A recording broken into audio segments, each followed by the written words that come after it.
با درود. امروز در مورد پروژه سازه‌های سریع‌ساخت بر پایه پلی‌یورثان و پلی‌یوره می‌خوایم صحبت کنیم.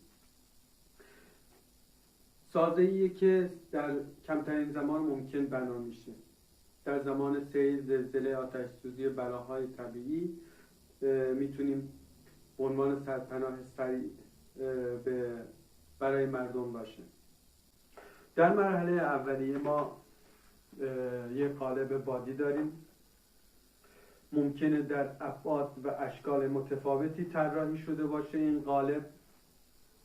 پس قالب ما باد میشه، شکل دهی میشه، شکل پیدا میکنه و کامپیوتر از قبل ما این سطح، تمام کوردینات این سطح یا شکل قالب رو به کامپیوتر دادیم، یعنی تمام این سطح قالبی که باد شده رو فوم پلی‌یورثان میپاشه.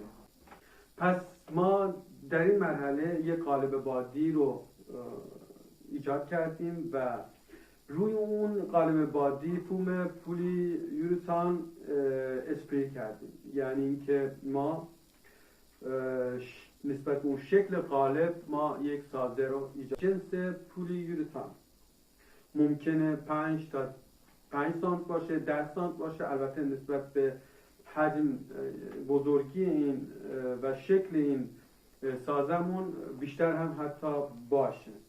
یعنی قالبی که باد شده رو دوباره از داخل بادش رو خالی میکنیم و از سطح این سازمون جدا میکنیم به این شکل و سازه‌ای که سرد شده رو جدا میکنیم، میبریم به جای دیگه و این قالب رو دوباره ما برای استفاده مجدد باد میکنیم. پس از اینکه سازه هامون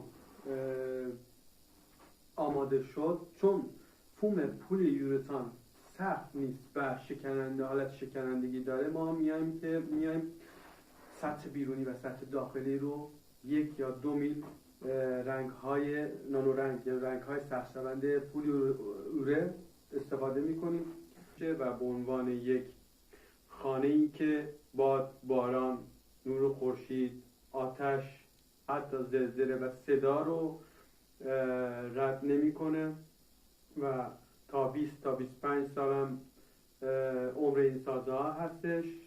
به عنوان یک خونه کوچیک توی باغچه‌ها و یا زمین کشاورزی یا هر جایی میتونید از این سازه‌ها استفاده کنید.